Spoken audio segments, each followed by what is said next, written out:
Hello, and welcome to Shady Business, a podcast dedicated to commentary on scams that live on the internet. I am your host, Maya, and I'm here to guide you through all things scam. Take a drink, and let's guide you on this world of adventure. Hello, and welcome back to the Shady Business podcast. My name is Maya, and co-hosting with me today is Roberto.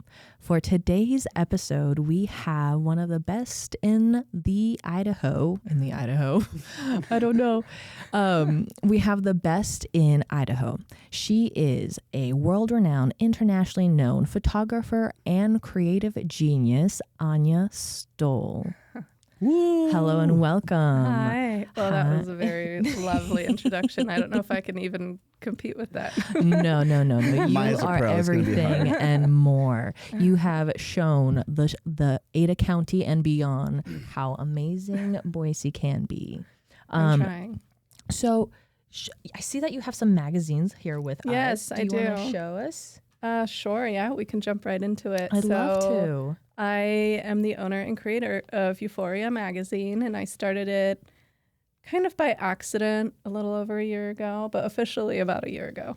What exactly sparked the idea for Euphoria? So I have been in the photography business for a very long time, and then I took a break to have my kids, and I didn't do as much photography anymore. Yeah. And then it was mostly like changing diapers, taking pictures of my cute babies, doing all the things. Right. And then I was kind of missing the creative aspect of photography. Okay. And I jumped back in and I had a full year of creative and fun photo shoots. And it was so fun that I was like, it'd be kind of cool to add them all into some sort of a book, or like, you know, a lot of people are like, let's make a calendar. And I'm like, yeah, that's not what I want to do.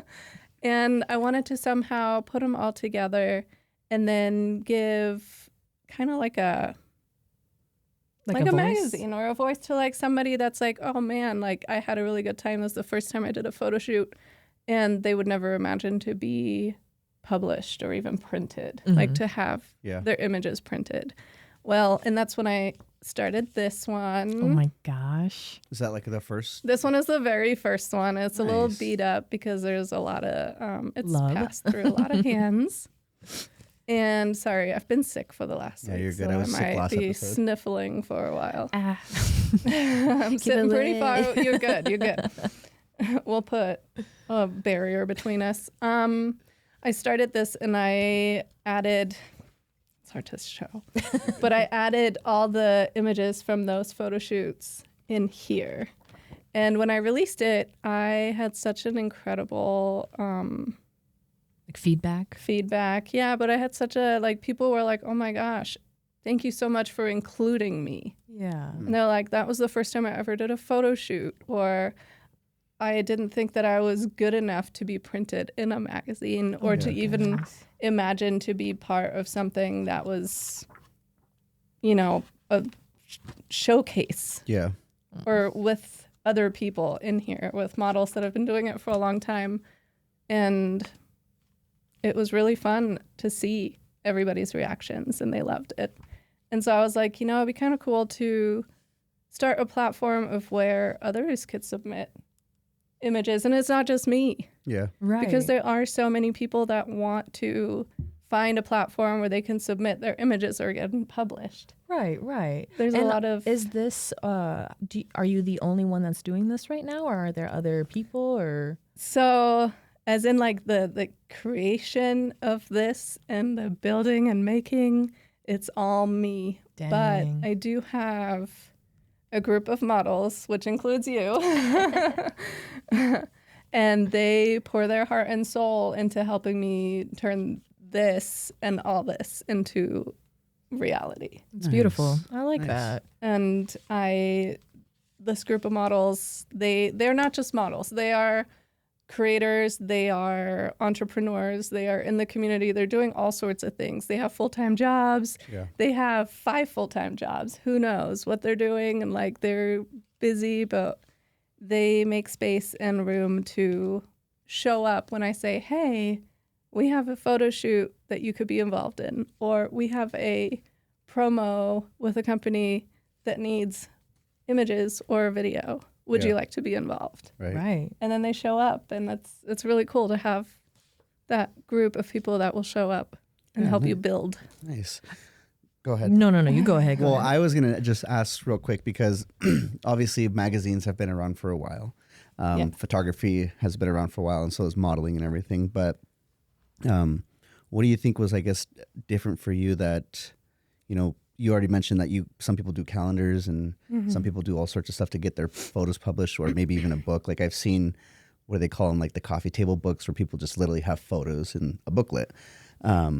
What was like the big driving factor for the magazine kind of style? If it's because it's not a magazine necessarily where it's like written blogs and articles. A lot of it's very image heavy. Yeah. Well, there is. I think the idea was, or it started because I have been published in several magazines before, and there have been a lot of magazines that are kind of shady, and we'll get into that later. Yes, but I'm excited. the idea of a magazine, of having it in your hands, it's a lot less intimidating than a book. Yeah.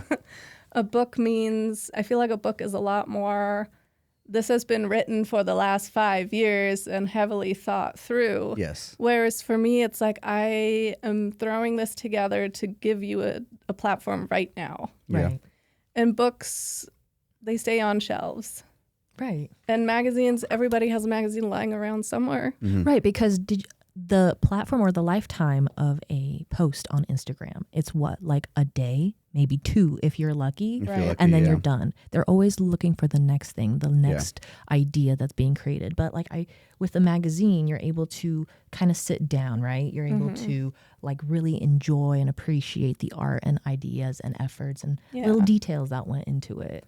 And then another awesome thing with these magazines is also I can blow up these images to be full size on a whole page. And then, like this one. You were ready with that one. I literally opened up to it and I was like, wait, who did? But you can really... I'm starting to get a little suspicious here because it's all Maya. Funny enough, I took those. Nice. Cool. We actually connected through the modeling photography community. Yeah, we did. It was beautiful.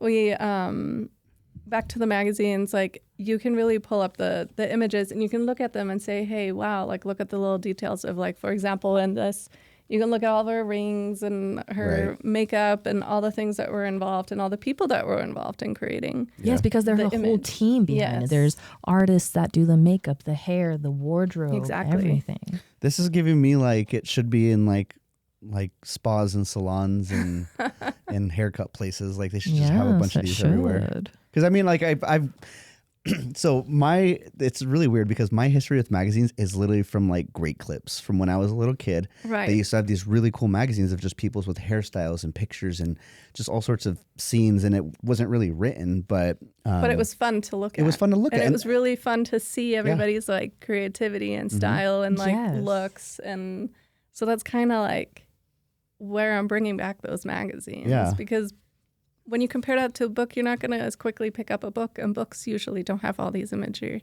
right? Or all the images. I mean, as much as you hate to admit it, like you do judge a book by its cover. Yeah, you kind of do, 100%. Yeah, I mean, at least it gives you an introduction to the world to expect that's like within it, and I think when I open it up, I see a magazine, but it's like, what was the first thing I was going to see? And knowing obviously the story now, it's more photos, but like I still like that there is some structure to it where it's providing information and showing a little bit of background. So if you take a look at this one was the one where I first started adding more editorial stuff into it.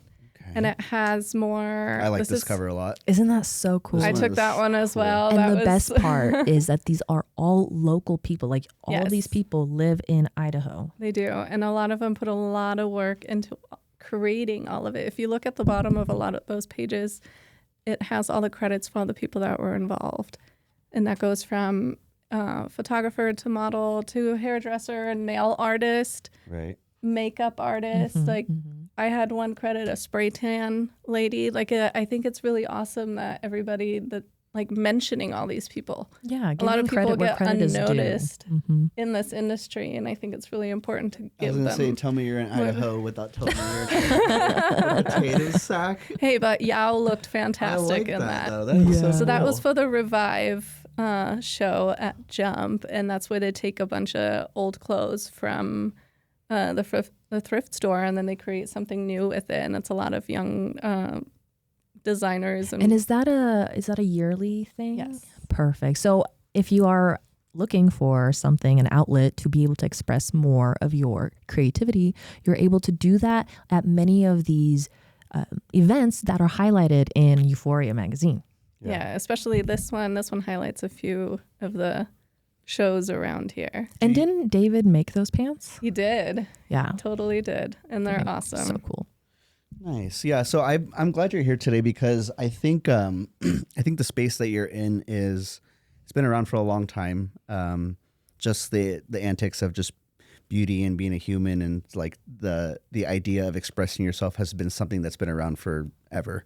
And on the podcast, we obviously talk about shady business stuff and everything. So it'd be interesting to learn a little bit about just how the industry has changed as a whole, and maybe what you see, some things that you've experienced or seen. And I would say give some people some insight, kind of like maybe on how to get started or what to avoid. And I know Maja is in the industry herself, so she's already brought up some good points that we definitely want to run by you. And I think just to see you doing it and just to see you trying stuff and getting to know you personally, I think it's really cool because I've always been curious about the kind of brain that it takes to put these kind of things together. Oh, it's a crazy one. It's a scatter brain. So we did prepare some questions for you that we would love to see if you could give us some insight to. I'll go first. So I have one. So this one says, over the past 2 decades, you've seen the photography industry evolve dramatically. How have advances in technology changed the way you approach your work? And what's been the most exciting or challenging part of adapting to those changes? So that's an interesting question. So I have been doing photography for a very long time, and a lot of people don't realize that. So I started How long exactly? I was 10 years old, and that was in I was almost 10 years old. I think I was in 1999, 2000s. Nice. It's been a while, and that's when I first learned photography. My dad handed me his old camera, and we lived in Norway at a time. Whoa. And it's really far away from Boise. It's a lot. It's just a little. It's just a little, little hop, skip, and up. But I started out with, just minimal tools of whatever camera that I was allowed to touch he wasn't using anymore. Yeah. To eventually moving on to a DSLR, and the mirrored cameras, they were fun. I've done a lot of film photography as well, not as actively in the scene that I'm doing now. Yeah.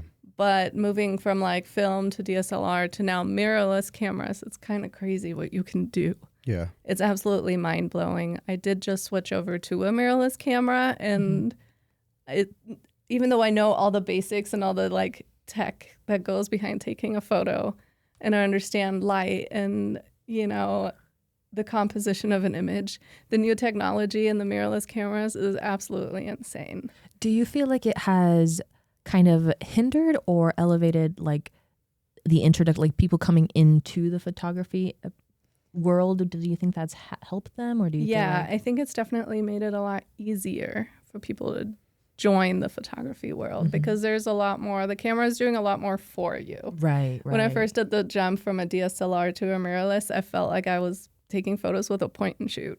Yeah. Oh, dang. Just because it was doing so much for you. You can, I shoot in manual, which means that you set everything separately.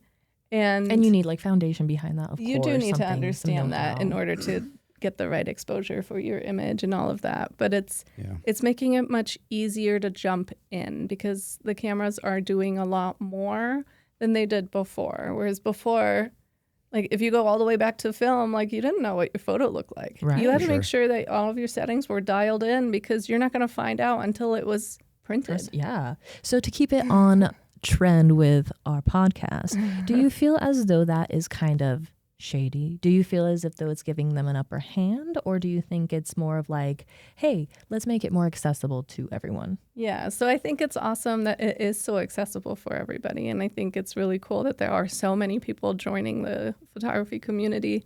It's very difficult to kind of navigate that because I want more people to really enjoy photography. But there's so many people that are missing the love of creativity and the love of taking a photograph. Right. A lot of people tend to jump in and immediately look at the people that have been doing it for 10, 20, 30 years, and they see them doing, working with clients, doing these curated photo shoots or traveling the world and taking pictures of animals. And like, there's so many things that people have really niched into for 10, 20 years. Right. That for new photographers, there's like that pressure of like immediately doing the same thing, which kind of it's very difficult for a seasoned photographer to be like, oh yeah. Right. No, definitely. I worked a lot harder to get so far, and now the cameras are so good that you can jump in on a much higher level. Yeah, less time. In less time. Investing into it. But it still shows. Like there's still a big difference in like people that have been doing it for a long time. But I like encouraging other people to learn and do photography, and I encourage them to please actually learn and enjoy it. Take a fundamental or two. Yeah, it's so much more than working with models or working with clients in general. I didn't even work with people for a long time. Yeah. I took photos of sunsets and water and flowers and bugs and whatever I found in my backyard. Love that. And I did that for a very, very long time. I didn't even take pictures of people until probably college. No, high school. I would say high school. You did the whole like photo shoots with your friends and stuff. Yeah, definitely. It was one of my art projects for my art gallery in high school. Did you take the creative elective classes in high school, like photography and? I did not. I have never taken a single photography class in school. Oh, okay.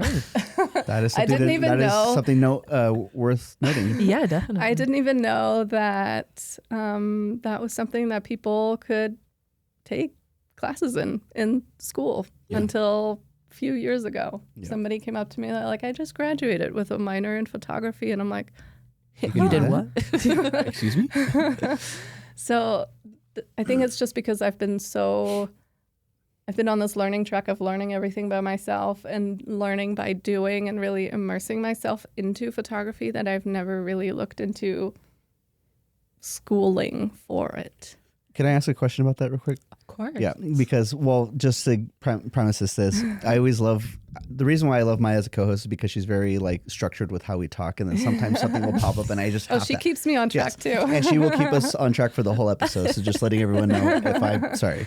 But side tangent with that specifically, do you think that there is, or how would you look at, I guess, the balance between creating and overthinking the creative in terms of just trying to get it done? I myself, I don't want to say I'm a perfectionist, but I know I overthink a lot of things when I'm trying to do a creative project because I'm like, that doesn't look right, doesn't feel right, whatever it may be. But in order to enter the industry or be a part of it or to even grow, you have to be willing to do things that are going to make you uncomfortable or things that you don't know that you're very good at. So is there a balance that you've experienced or you've learned over the past couple of years of you say you have no formal education, but you're obviously very educated in your craft. Right. And where does that where does that balance lie, I guess? No formal education. I do have a bachelor. Well, I guess in photography. But in photography, I mean, it's funny that you're asking about, being overwhelmed for a creative project or being a perfectionist, because I definitely am. And I'm constantly 1,000% overwhelmed and a perfectionist in everything I do. Yeah. One of the reasons it takes me so long to put this together is because I sit at the computer designing and redesigning and redesigning and redesigning. And I am the same with my photo shoots as well. Okay. I've worked a lot with Maya on a lot of the very intricate photo shoots. About a year ago, we did a lot of like really, like literally just in my garage. Yeah. But she knows that I will take that one shot probably like 15 to 20 times. And I am a perfectionist about it. I make sure that the lighting is absolutely perfect. And I have to have my settings absolutely perfect. One of the goals of photography in my view is that you want to have the most perfect shot in camera. Yeah. Editing is great, and editing is a lot of fun, and it adds a lot of creativity. However, for me, one of the key points is that you want to grab that perfect shot. Yeah. And in a controlled environment like a studio shoot, you can get the perfect shot. You just have to put your head and mind and time to it. The amount of times that Maja has had to just sit in the same position, and then I tell her to lift her chin slightly, look over this way a little bit, now look down. And there's just the really tiny, and that's a perfectionist in me. Yeah. And then when I take the shot and it doesn't turn out, she knows that I'm like, okay, let's just scrap the whole idea. We're almost so done. You're like, all right, that's it. But breaking out of that is very hard sometimes, because you start judging yourself more and more, and you're like, well, maybe the idea was too big. And sometimes it's really just trusting yourself and saying, actually, what I already took is fantastic. Yeah. But when you're creating something, you feel like you have to make it better than your last thing, or you have to make it better and better and better. And that can be a big fault. Yeah. Which leads to burnout. It leads to burnout for sure. Yeah. Even before you start. It can kind of like stop you from even starting too, because you're like, oh my gosh, I'm going to need this, this, this. And you're like, okay, that's already way too much, way too many things I'm thinking about. And I don't know if I can even get all of these things put together for this photo shoot. Is this photo shoot even worth my time at this point? Should I really even be doing that? Is this a good idea? Yeah. But I mean, somehow you have managed to create some beautiful art. So something is working for you, right? It is. And a lot of it is really just like trusting my gut and trusting when my husband says this is amazing. And pushing export finally. And you're just like, so all having right. a good support system and being able to turn to that support system to show you, to make you see when you're blinded by yourself, right? Yes. But I would also like give a little kudos to all the people that you've worked with, and even Maja specifically, if you're painting that scenario of just having to retake 100, 500 times the same shot, same angle. I think a lot of people do need to hear that sometimes there are people out there in your industry, in your world, that are just as passionate as you are. And if you can combine those two people, or you can have somebody that has that patience with you, then you can start to build something even bigger. I can only imagine, like with my own company, with these guys that produce podcasts all day long, it's like that's what they're obsessed with. And the only reason this works is because they are obsessed with it just as much as I am. Yeah. So I would think it's really key to point out people like Maja and all the other creators in your circle right now, like just having them around, I guess, is probably a blessing in disguise as well. Just having people that are just as into this as you are. Yeah, definitely. Yeah. I think if I didn't have that group of people that believe in me and believe in, you know, the idea that I have of uplifting the community to create something together, then I don't know if I would get to the point of finishing the creation either. Because you need people on your team and fighting for you, because fighting for yourself sometimes gets exhausting and then you end. Yeah. So having a big community of people that believe in you and you believe in them, and then uplifting each other and like working together is what creates this. And you can see it. You definitely can see it. So kudos to you, because this is a beautiful magazine. I love it. So then piggybacking off of that, is there something that you learned, like a big lesson that you could like tell other photographers just starting out, or something that you would tell your younger self to not worry about, or something you wanted to tell your younger self? So in photography, I kind of mentioned it earlier too, that a lot of people, they tend to look at people that have done photography for years and years and years, and then they try and compare themselves. And comparison is the thief of joy. 100%. Because if you're starting out with something brand new, please don't ever compare yourself to somebody that's been doing this for years and years and years. They have gone through the ups and downs. They have already hit the walls. They have already broken through those walls. for somebody starting out in photography, I think one of the biggest things is to educate yourself. Really learn what the camera does. Like, I can't even tell you, I've already spent hours I switched over to a mirrorless camera, and even though I know exactly how to take photos, it's a completely different system. There's so much more tech involved. I just sit there and I go through the buttons and I go through the settings and I take the photo and see what happens.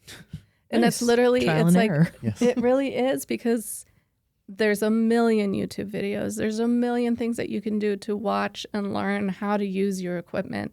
And it will, in the end, make you a better photographer once you understand what you're doing. Yeah. So what I would say is, don't compare yourself to others. Do you, and do what makes you happy.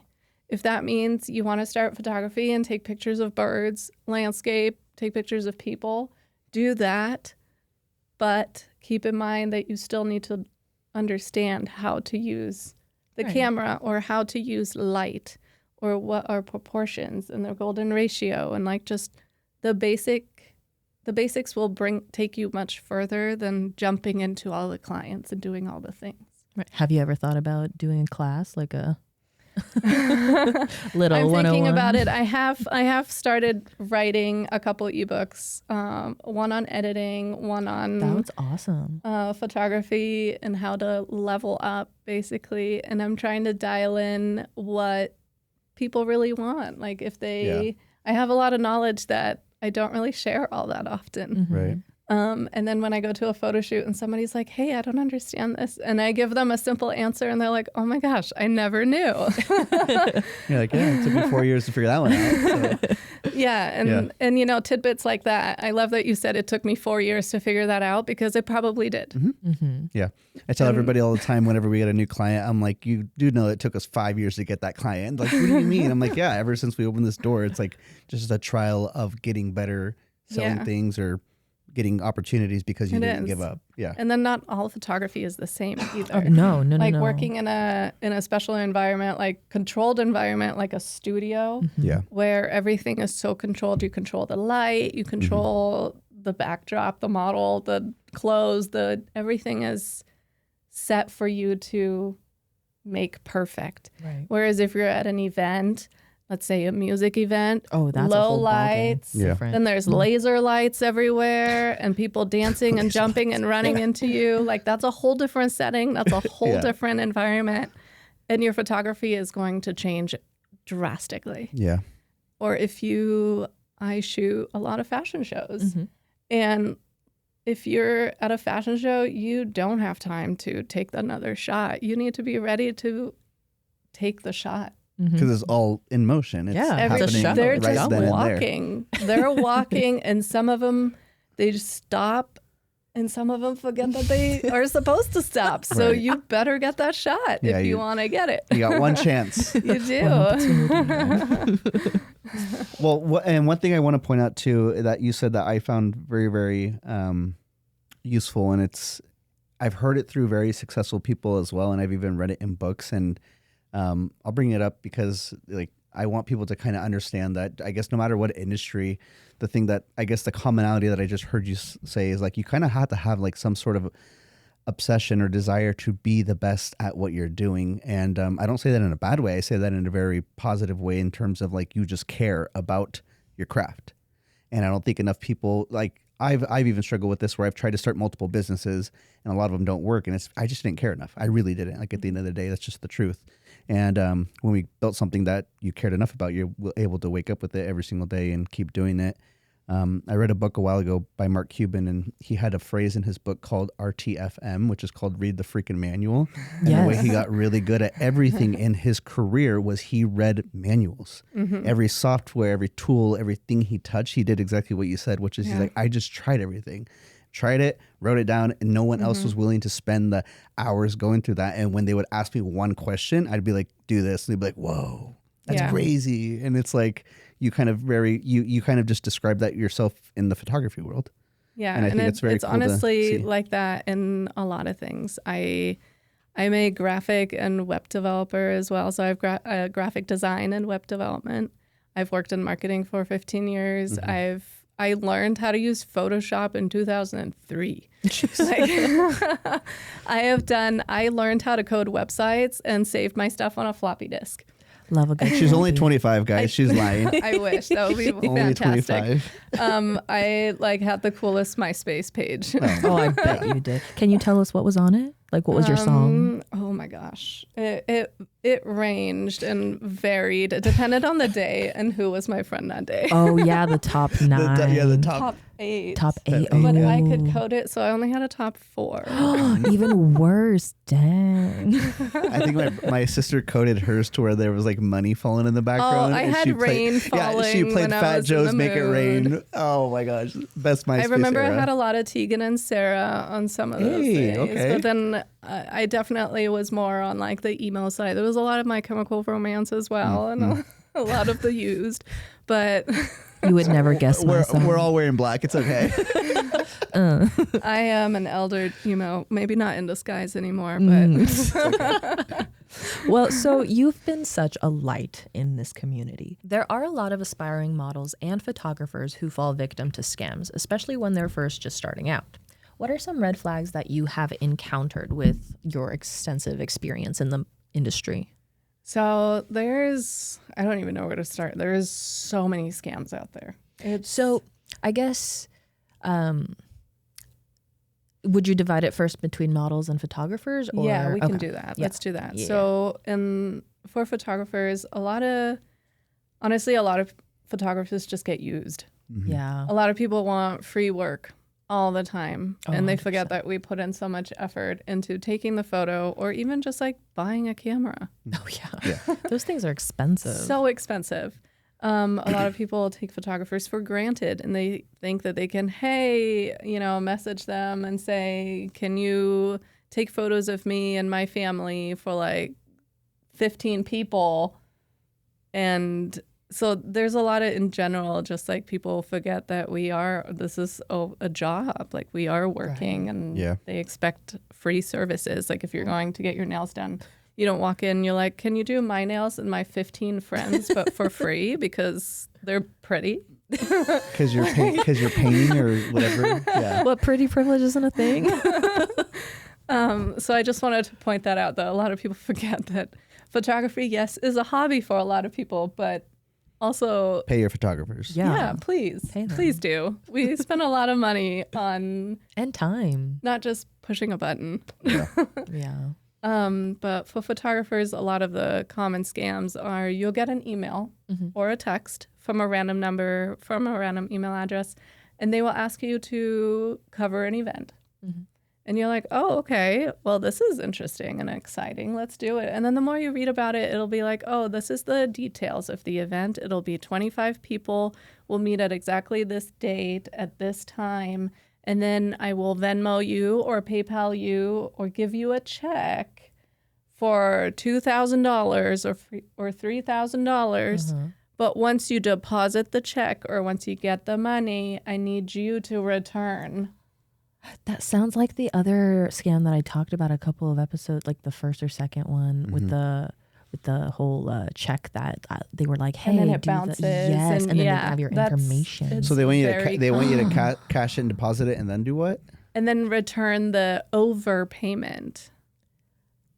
Wow, that is a creative. Okay, so that blows my mind because that means they know that you're in the photography industry. Like they're They've done You're research. definitely Yeah. targeted. It's definitely targeted. It's definitely intentional, and it's like if I got that, I'd be like, this is obviously fake. I'm not a Right. photographer. Yeah, If but there's somebody- just a lot of like, you read up all the way to it and you're like, this could be fun. Yeah. Sure, I'll take your family photos. And then you're like, maybe not. Yeah. I'm in a lot of photography groups, local too, and there's people all the time that are sharing screenshots of messages where you're like, is this fishy? Is this a scam? Should I watch out for this? And a lot of them really are just requesting services for, and then they give you an outrageous number of for payment. And, the whole text or message is like all in lower caps, weird punctuation, notice weird, things. there's things where you can watch out for. But if you're new though, and you're trying to get a breakthrough, you're trying to get this client, maybe you even reached out to somebody and you think that this could be a referral or something. Like sometimes you just overlook these things. And you really do. It's really easy to fall for those. Yeah. Is there anything they can look out for to avoid falling? I say if you're unsure, ask a friend. 100%. Because somebody somewhere send it to us. Yeah. No, for real. We'll be like, heck no.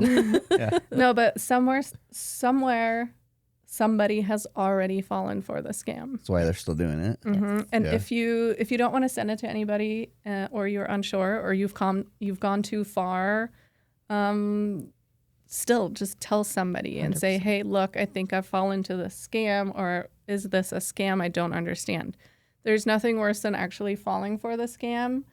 I'd rather ask a question that might make me look, maybe I'm silly, maybe I'm overthinking it, maybe, whatever it is, but I'd rather just figure it out. And your friends shouldn't judge you for that. No.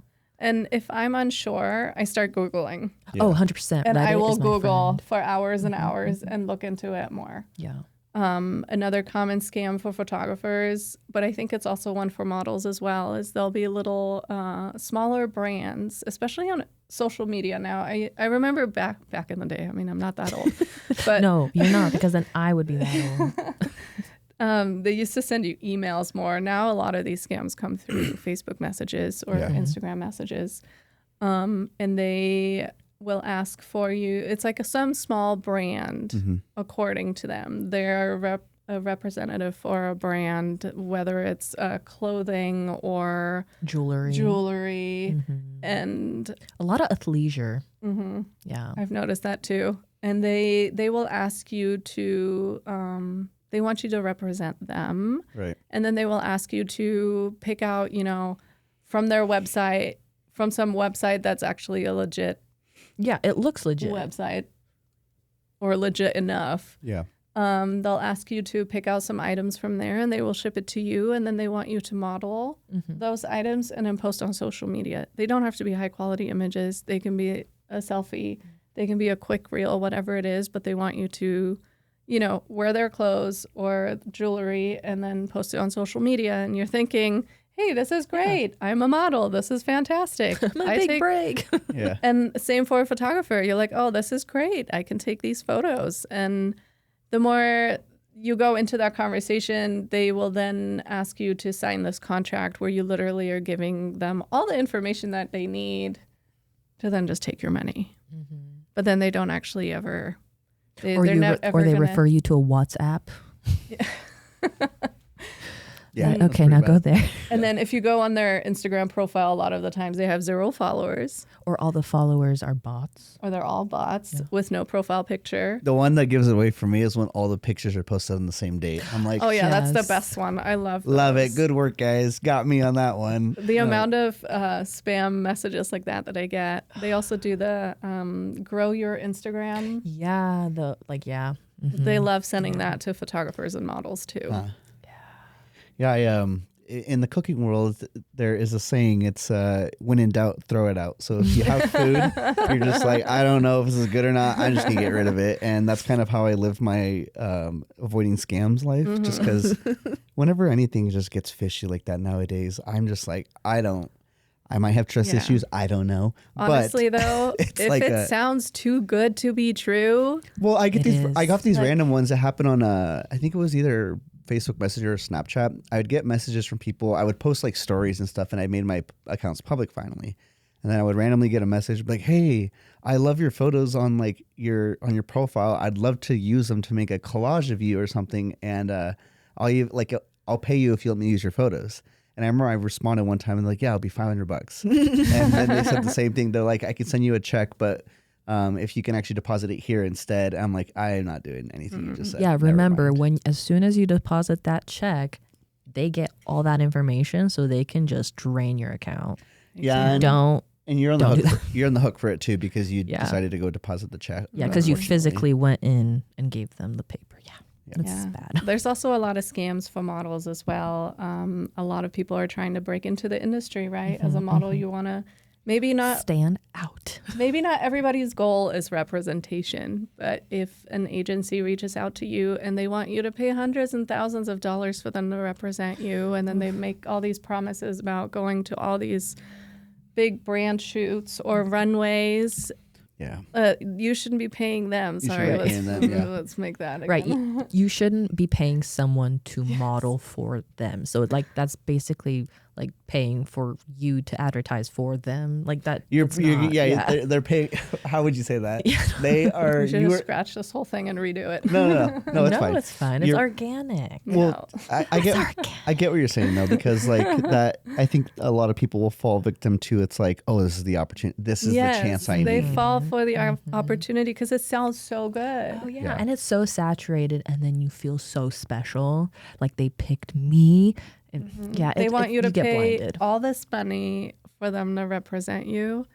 And then when in reality, they should pay you to do that. It's a job. Yeah, because technically modeling is an advertisement outlet, basically. So you're going via a person to sell an item to the public. So why would the person that you're trying to get to advertise to the public be paying you to advertise for them? So let me ask this then, and Maya, let me know if it's a question that you already have set or if I already sent you, but like, where do you think that shift changed a long time ago, where kind of what you're saying, and that's my understanding of modeling and photography. It's like, it's a very, I'm giving you like an ignorant answer right now of what I know about modeling photography, which is, I remember growing up watching America's Next Top Model, a lot of shows about fashion. I used to actually watch that with my sisters all the time now that I think about it. It was a good show. It was a great show. And photography and fashion were meant to just show what exists in the world, what creative things are in the world. And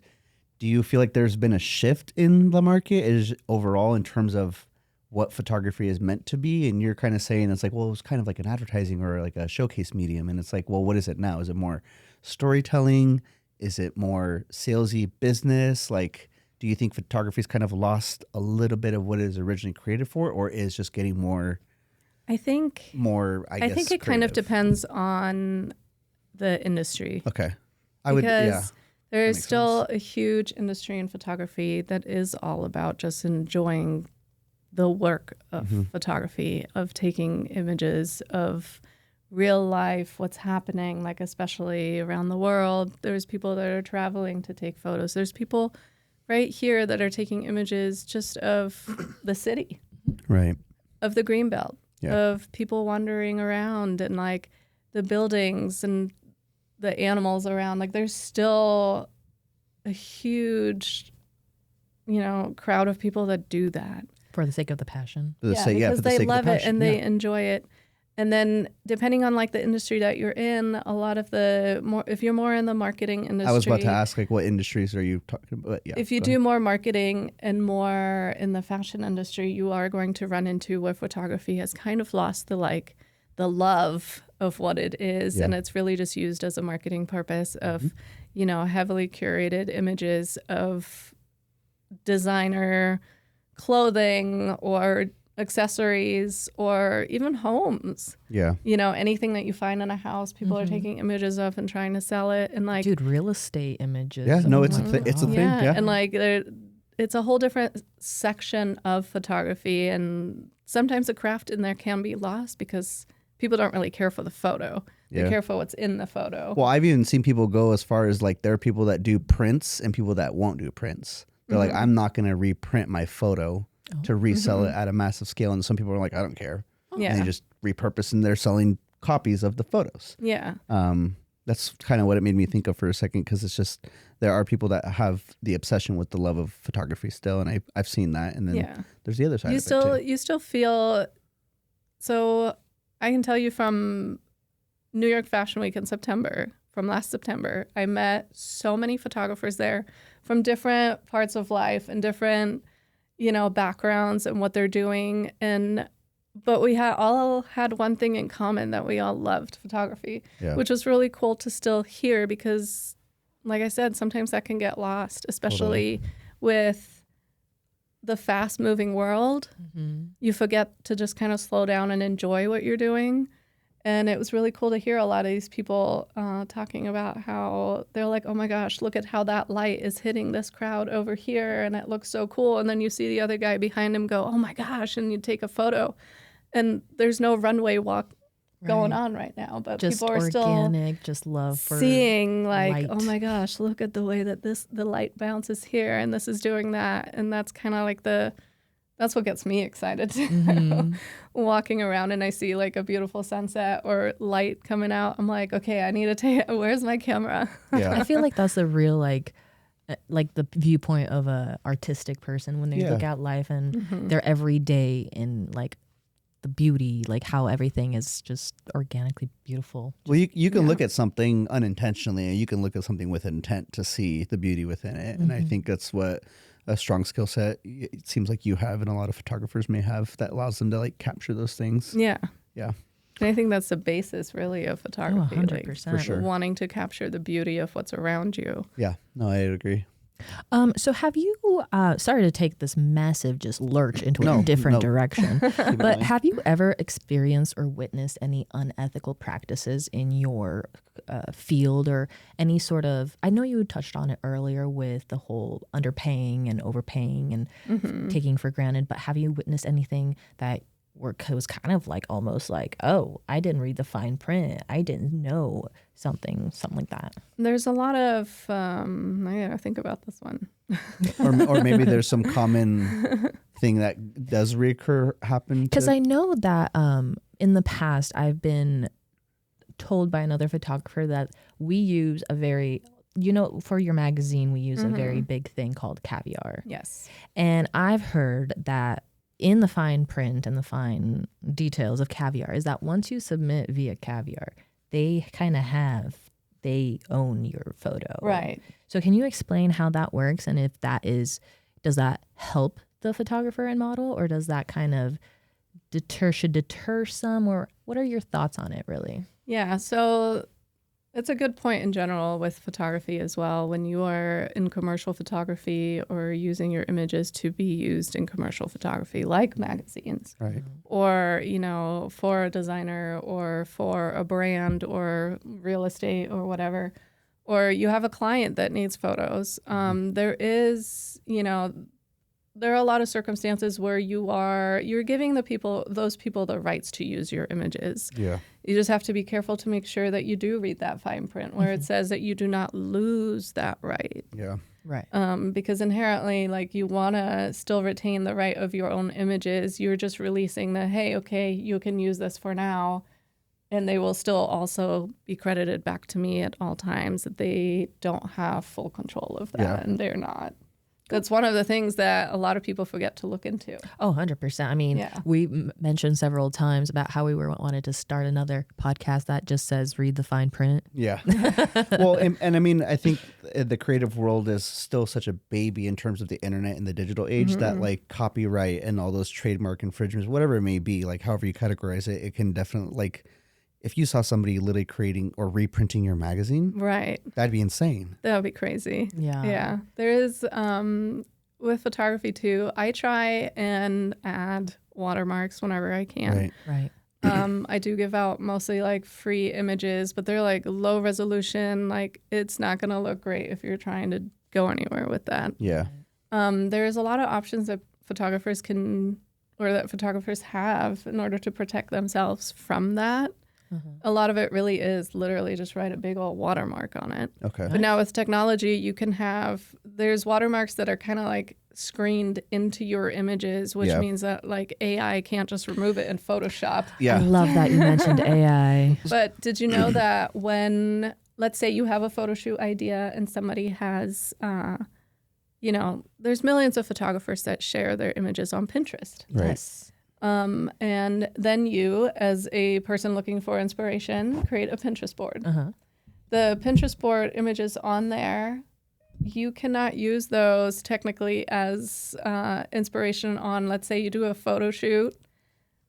you post those images on Facebook and say, I want to do a photo shoot like this, it's No copyright. way. Like you can't post somebody else's images. Yeah. So all those ads that we see about like, hey, I want to do this and this is the inspiration. That's not. You have to also specifically mention that these are not your images. You found these images at XYZ. They were taken by XYZ. That's how you're supposed to I don't think a lot of approach people that. know that though. I don't think a lot Yeah. of people are aware. I would say a lot of people don't know that on the entry level, but on the corporate level, it's a common practice, right? Like this is why you literally watch people that create commercials and there's no brands or logos on things, because it is that aggressive. And they will remake things just so that way it's not somebody else's. Yeah. And I think a lot of people do get in trouble very early in their career, and they almost get discouraged because they think they have to learn every law about copyright, trademark, and whatever it may be. And what would you say to somebody then that's just maybe a little overwhelmed or so worried that their stuff's going to get stolen or someone's going to see their things? And people are just going to steal your photos. That's unfortunately your just a ideas. reality. yeah, People are going to steal your photos. People are going to steal your ideas. They're having an original thought or idea is... I literally had a client tell me when we were talking about the Shady Business podcast, he's like, not to steal your idea, but that's a great idea. I was Hey. like, yeah, I know. That's why we did it. The amount of people that have told me, they're like, oh my gosh, I should make a magazine. I'm like, go for it.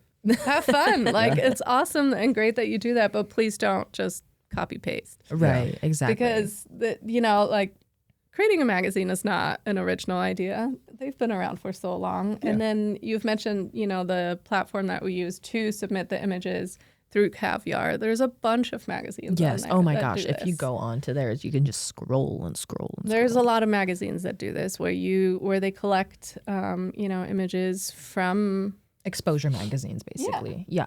and they're all basically kind of doing the same thing. Yeah. Just on a different scale and looking at different, like, they don't really care who's in their magazine. Right. Niche they- magazines kind of yeah, like they have whereas- different.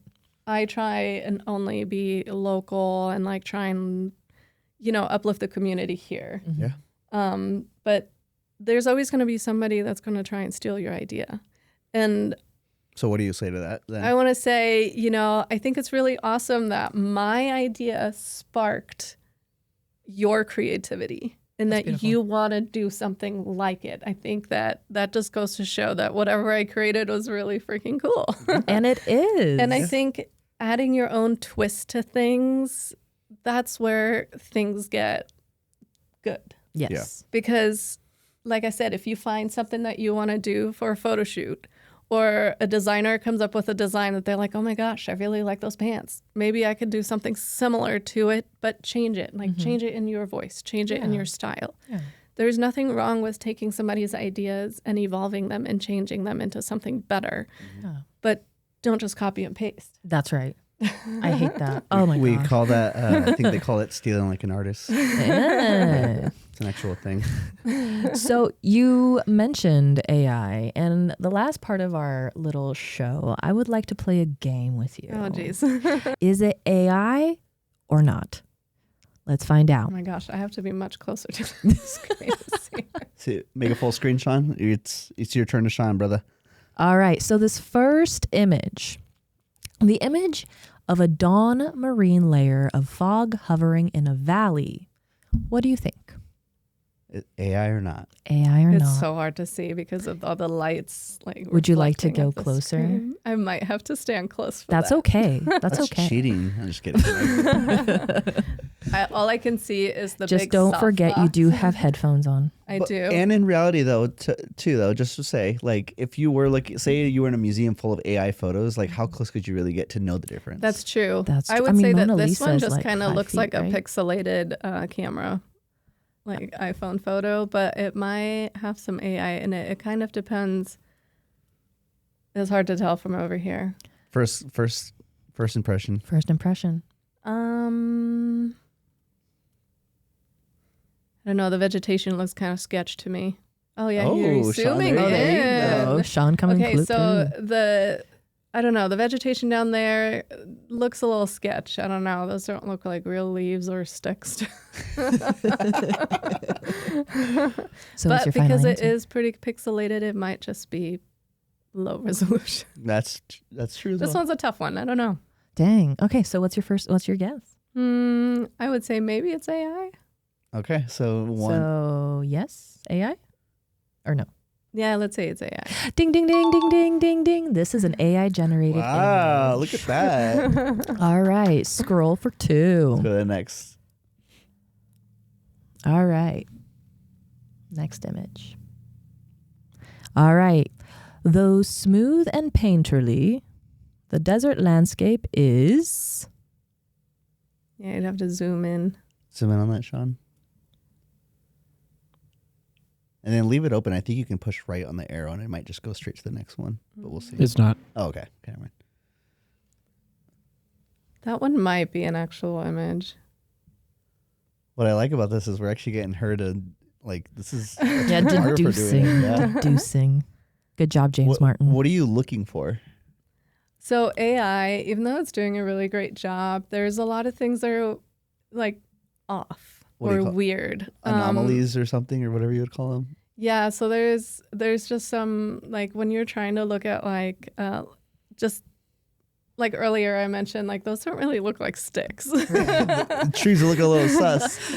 Are those sticks? So Maybe. I don't know. I feel like this might be it. It might be it. Go in that bottom right corner. What's that brown thing sitting there? But that's the thing. Like I think this is a great showcase to show that it's scary. And you've been doing photography for how long? 20 years. There you go.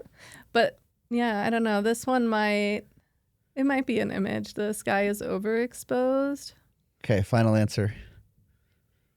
Let's say this one's a photo. Ding, ding, ding, ding, ding, ding, ding. Yay! Wow. Good job. Okay. Nice. All right, I like it. All right, next photo. Number I want to say right 3. away that this is AI. But I need you to zoom in a little bit. Okay. It's Sean. Start at the bottom left. Yep, bottom left corner, and then just kind of like make your way around it. Slow down though. Yeah, I'm pretty sure it's probably AI. See how the trees back there? Don't match the. Yeah, and then it doesn't match the reflection at the top either. So yeah, that's Final answer? yeah. This is a real image. It may look like an awkward composite, but the image of people milling about in a glass-walled building interior taken through the windows above Apple's Steve Jobs Theater in California is a real photograph. No, I knew it was I knew that's what it was supposed to be, but no, I was going with what she was saying about the trees and stuff. Yeah, I try and look for. We couldn't zoom in far enough for the people. Yeah. That's another dead giveaway because a lot of people they'll be faceless. Mm-hmm. I mean, it is a low resolution. These are very low resolution. Okay. All right. 2 out of 3. Hey, that's pretty good. All right, next. Wait, did you see these are screenshots? Yeah. Yeah, that was a little hard. Okay. I'm sorry. I had to. She's a 20-year photographer. I had to make it a little hard. Okay. All right. Photo this 4. one might be a photo. Yeah, a little bit more zooming in. I don't know. Go back down towards their clothing.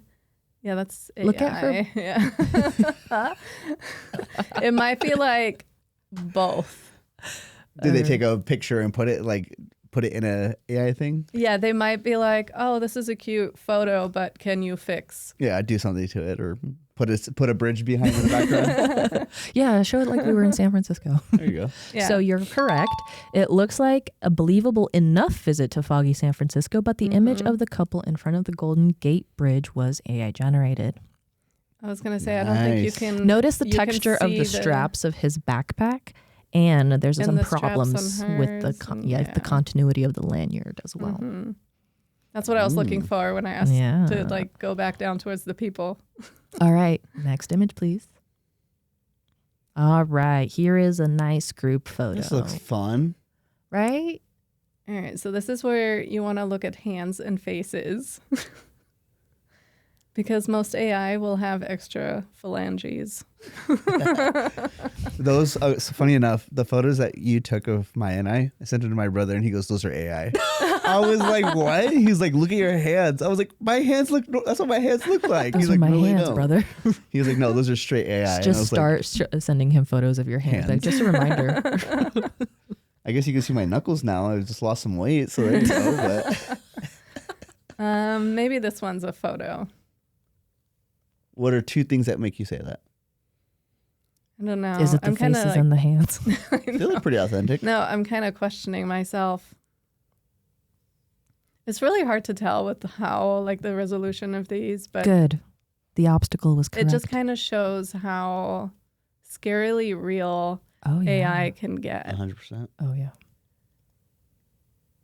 Yeah, there's some stuff in there that I'm like, that doesn't look right. All right, Fanny, final answer.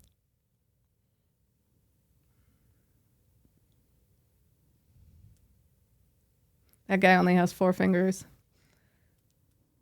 What? 2 of them are fused. But 2 of them are fused. No, not that one. In the background. What if he really does though? In the background, but maybe he does just have 4. But but this might be. I'm so AI. sorry.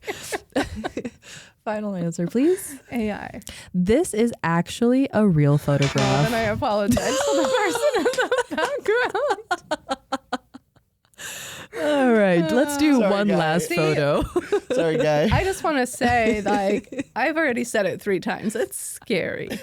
Not this one. AI is Go to the scary. next one. I want the next one. Yes, please. Yeah, let's do this one. You want that one? Uh-huh. This will be our Alright. final photo. Let's see. And if you guys want to play AI or not, you just watch the full episode and we'll do this again. Let's turn this into a game. Yeah, there's a few. Actually, it's a great idea. Never mind. So this guy that posted all these images, did he? How many does he have on there? 17. Wow. But we're not doing. This is the last one. Okay. You've done really well, by the way. I was looking at them earlier in the week, and I was like, I I can't can't. tell. She's like, wait, are these all real? This one's hard. that's why I wanted to end with this one. Go in the bottom right corner, Sean. Those legs. Yeah, what's that? Is it I mean, dog, that looks like a paw. is it dog legs? I'm trying to look at, like, like the tongue is falling of the dog and like where that man's hand is connected to his body or their hand is connected. Look at his Like elbow. Why is his elbow so pointy? We're just Yeah. insulting this man. And he's real. Oh my gosh, this is a problem. See? We are very accepting of all disabilities here, Yes, even missing parts of your arm. Yeah. Because that literally looks like. even if you have 3 fingers. I don't know. And his arm around the dog looks like either that dog has like really thick fur or it's like super. He's missing part of it.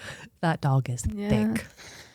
I'm too scared to say anything. All right, final answer.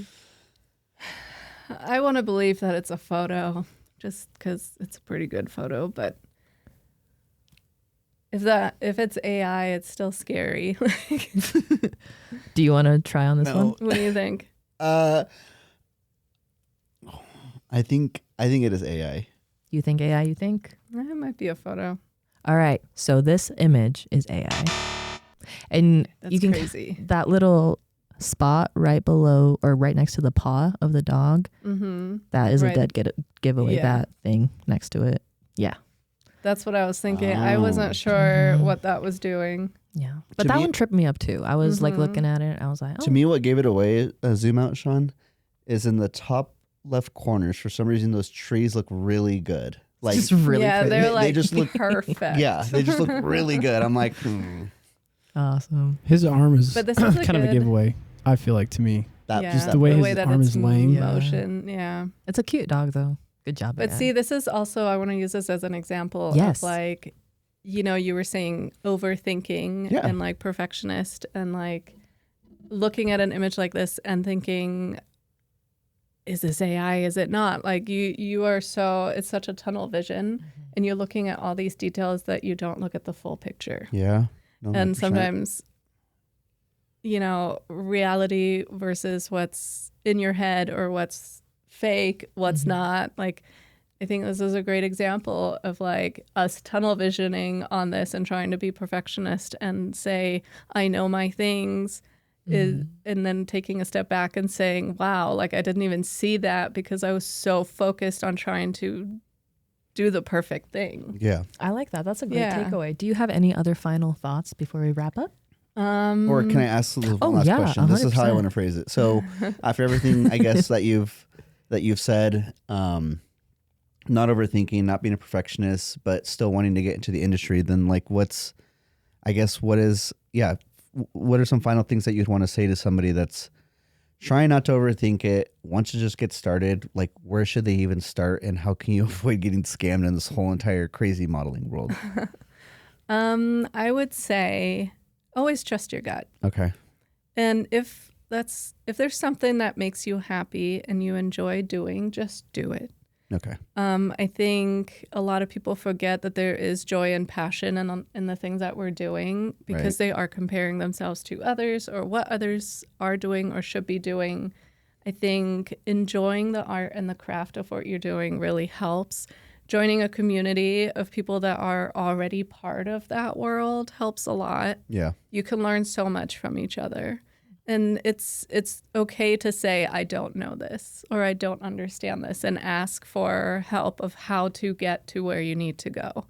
And honestly, Euphoria Magazine is a great start for that, because whether you are a brand new model and you've only done a few photo shoots, or if you're a photographer that has never really had their work published, or they're just starting out to work with people, or even if you're not even taking photos of people. Right. We have, such a great community of people and creatives here that want to create something, and they're all so welcoming to others joining that like bubble or circle of art. Yeah. And so I think just leaning onto your friends and your peers to find the answers to whatever you need is good. Because the chances of your close friends scamming you are a little bit lower, but you never know. You never know. But trusting the people around you and working with the people that want to uplift you versus put you down will help a lot. Nice. Okay. That was beautifully said. I feel like you've touched on a lot of good topics here in photography and modeling, and I think that I think it's going to open up a lot of doors and conversations within the community as well, to just lean on each other, talk to each other. Collaboration is much more efficient than competition, because you never know how much you are going to need that other person in the future. So just stay friends. Yeah, and not only that, I think I'm really happy with today's episode, because we obviously don't want to scare people from doing things or learning about industries. And obviously modeling can be intimidating for a lot of people getting into it, or even, I guess, getting back into it. But I do think you shine a lot of good light on the industry, especially within our own community. And I feel like anybody that is fearful, they can just kind of think about reaching out to you, or feel other free to community reach members. out to me. Or yes, even, please promo the things. on Euphoria. Where can they find you? So on Instagram, it's on, I don't know who to look at. You're both staring at me. So Instagram, it's Euphoria Mag Official. Mm-hmm. And then there's a whole platform on there that you can message me, and it's all me. There's no bots, there's no AI. It's just me running the account, and every message, every time you message me, it's just me replying. One of the things is, if I share your posts on stories, it's probably because you're freaking awesome. You nailed it, and keep going. And if it matches the theme of the magazine that's currently... Submit it. Yes, please. Nice. Okay. That's one of the things. Like, I think there's so much in this industry, so much noise of what to do and what not to do. But I think finding your circle that you're comfortable with and like following your own gut is always the best way to go. Yeah. 100%. Well, we want to give you a really, really huge thank you for giving us the opportunity to interview you as our first so welcome. guest on the Shady Business podcast. Yeah, and anybody listening, if you guys want to support Anya and her beautiful magazine, look at this. We got T-shirts. I'm sure you could probably order them eventually, right? Yes. Probably. Did you design this or did you have somebody else help out? I made all of those. I did have one collaboration with Mo Love. Which will be our next mystery guest coming up. Wink, wink. And she made a couple of incredible shirts that we did sell, and I love them. Awesome. I think it's amazing. That's awesome. Good. Yeah, we'll try to put like some sort of PayPal link if people actually do want to course, buy them. They yeah, can just they're send us the sick. thing and We'll have place an order. them. I usually have anything merch-wise whenever there's an event where you can find Euphoria Magazine. That's awesome. And what's the next event that you're going to be at? Well, there is a very exclusive underground show happening, and that is all that I can tell you. Keep a lookout. We'll be posting it on the tuned. Shady Business Podcast Instagram whenever it comes out. Yes. All right. Do you want to say goodbye?